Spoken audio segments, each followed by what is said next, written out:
Hello friend. आज के इस वीडियो में हम लोग केस कंट्रोल स्टेटमेंट पढ़ना चालू करेंगे।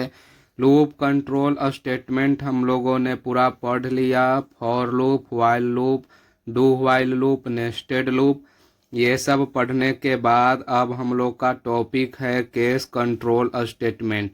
यदि आप लूप कंट्रोल स्टेटमेंट नहीं पढ़े हैं तो आप पहले उसे कंप्लीट कर लीजिए, उसके बाद आप केस कंट्रोल स्टेटमेंट पढ़ेंगे तो अच्छा रहेगा। ऐसे यहाँ से भी समझ में आपको आएगा, लेकिन लूप कंट्रोल स्टेटमेंट बहुत ही इम्पोर्टेंट चीज़ है प्रोग्राम का। बैकबोन ऑफ प्रोग्रामिंग उसे आप कह सकते हैं। तो आज के इस वीडियो में हम लोग क्या क्या जानेंगे। What is case control statement, discuss syntax, इसका एग्जाम्पल और फ्लो चार्ट, और वीडियो के लास्ट में इसे हम लोग पढ़ करके एक जो है सो कैलकुलेटर का प्रोग्राम भी लिखेंगे कंप्यूटर पे, और देखेंगे कि कैसे switch case statement, case control statement के थ्रू कैलकुलेटर का प्रोग्राम लिखा जाता है। तो आइए सबसे पहले जानते हैं what is case control statement. Case control statement है क्या?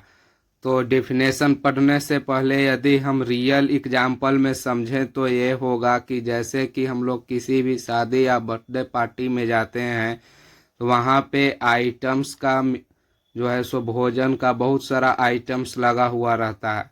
तो जो हमें पसंद आता है वो खाते हैं, जो नहीं पसंद आता है वो नहीं खाते हैं।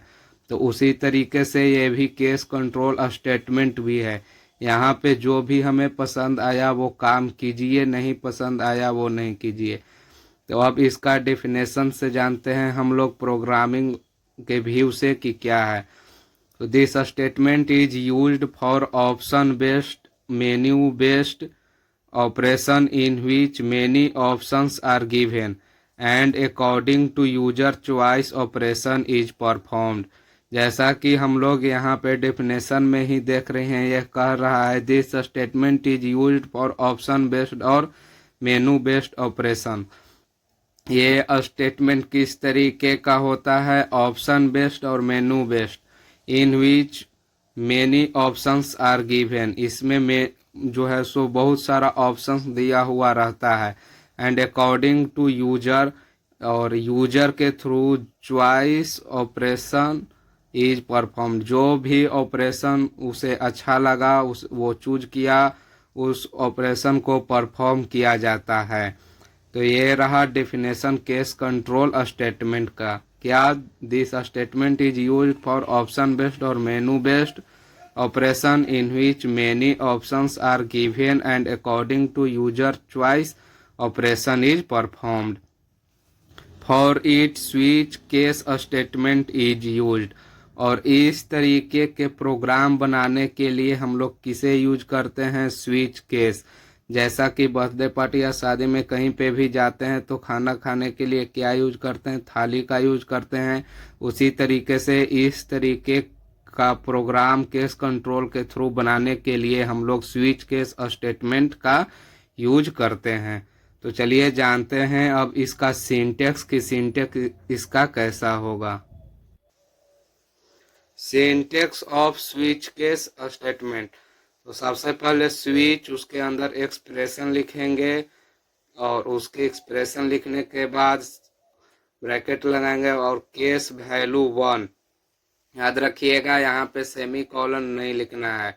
उसके बाद कोड, जो भी हमको वैल्यू 1 केस 1 में कोड लिखना है वो यहाँ पे लिखेंगे और लास्ट में ब्रेक लगाएंगे और उसके बाद सेमी कॉलन लगाएंगे। यहाँ पे सेमी कॉलन नहीं लगाना है, यहाँ पे ब्रेक के बाद सेमी कॉलन लगाना है।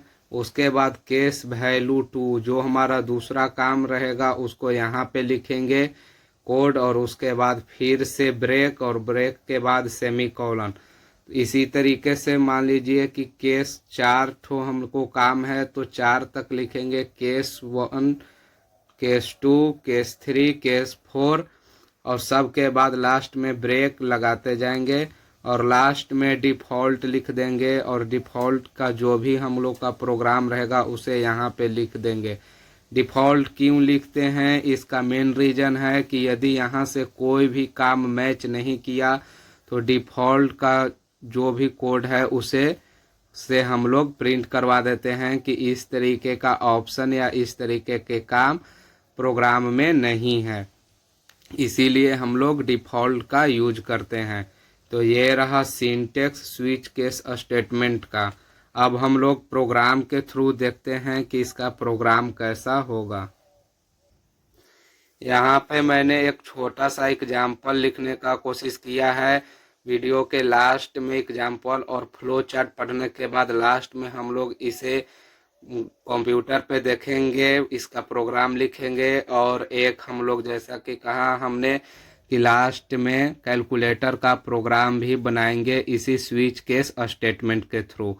यहाँ पे बस समझने के लिए हमने छोटा सा एग्जाम्पल लिख दिया है। तो सबसे पहले हेडर फाइल, उसके बाद इंट मेन, और यहाँ पे एक वेरिएबल लिया है मैंने डे का वैल्यू रखा है 2, डे इक्वल टू 2। उसके बाद स्विच, और यहाँ पे वेरिएबल डे को लिख दिए डे। उसके बाद यहाँ से चालू होगा केस 1 प्रिंटफ मंडे। उसके बाद ब्रेक, फिर से केस 2 प्रिंटफ ट्यूसडे ब्रेक, और उसके बाद डिफ़ॉल्ट लिख दिया है प्रिंटफ इनवैलिड डे, और यहाँ पे ब्रैकेट बंद कर देंगे स्विच का, और उसके बाद प्रोग्राम मेन के बाद जो हमारा ब्रैकेट चालू हुआ था उसे यहाँ पे बंद कर देंगे। तो ये रहा एग्जाम्पल को समझते हैं अब कि आउटपुट क्या आएगा। तो जैसा कि आप लोग देख रहे हैं, इंट डे का वैल्यू कितना है, डे का वैल्यू है 2, और स्विच में डे लिखे हैं यहाँ पे, तो डे का वैल्यू कितना है 2। तो यहाँ पे जितना वैल्यू रहेगा वहीं उसी केस के वैल्यू पे काम यहाँ पे आएगा, प्रोग्राम आएगा। यहाँ पे यदि फर्स्ट रहता तो कहाँ पे आता, यहाँ पे आता। यहाँ पे कितना है, डे का वैल्यू कितना है 2, तो केस 2 पे आएगा, और यहाँ पे प्रिंट कर देगा प्रिंटफ ट्यूसडे। आउटपुट में देगा ट्यूसडे, और ट्यूसडे प्रिंट करने के बाद क्या है लास्ट में ब्रेक से क्या होता है, पूरा ये जो भी स्टेटमेंट है ये पूरा स्टेटमेंट खत्म करके प्रोग्राम बाहर निकाल जाता है स्टेटमेंट के थ्रू, स्टेटमेंट के लास्ट में। तो ब्रेक के थ्रू क्या हो जाएगा, ये प्रोग्राम खत्म हो जाएगा, और फिर प्रोग्राम ये लास्ट हो गया। तो यहाँ पे 1 रहता तो 1 में केस 1 का जो भी हमारा मैसेज था उसे प्रिंट करता। केस 1 में जैसा मंडे है तो मंडे प्रिंट करता, उसके बाद ब्रेक के थ्रू प्रोग्राम खत्म हो जाता। और यदि मान लीजिए कि यहाँ पे 3 रहता तो 3 रहेगा तो चेक करेगा कि केस 1 यहाँ पे क्या उसे मिला, तो यहाँ पर तो 1 है, यहाँ पे 2 है, और यहाँ पे 3 केस 3 नहीं लिखा हुआ है। तो डिफ़ॉल्ट इसीलिए हम लोग यूज करते हैं। डे का वैल्यू 3 रहता तो क्या प्रिंट होता, इनवैलिड डे, और इनवैलिड डे प्रिंट करके यहाँ से प्रोग्राम बाहर हो जाता और प्रोग्राम खत्म हो जाता। तो ये बस एक छोटा सा एग्जाम्पल है समझने के लिए। लास्ट में हम लोग इसे कंप्यूटर पे देखते हैं और समझेंगे। अब हम लोग इसका फ्लो चार्ट को समझते हैं।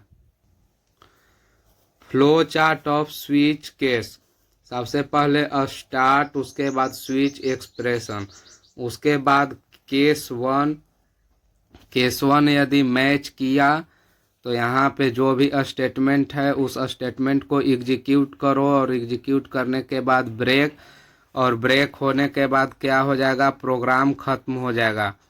कहाँ पे आ जाएगा, इंड, प्रोग्राम यहाँ पे आएगा, इंड हो जाएगा।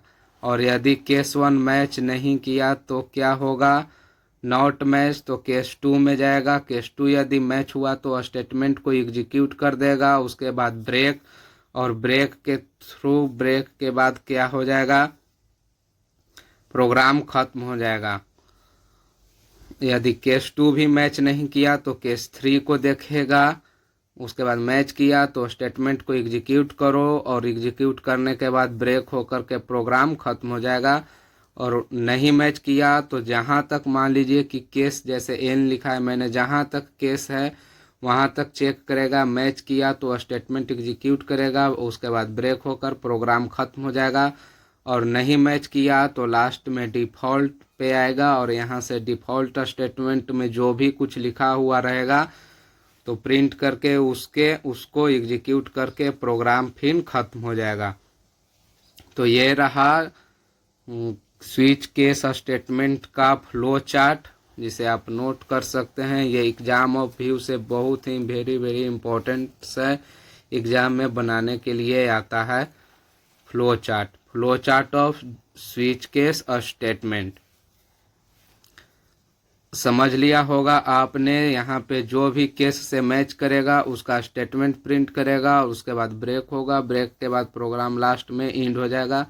और यदि मैच नहीं किया तो जहाँ तक केस है वहाँ तक के हर एक केस से मैच करता चला जाएगा।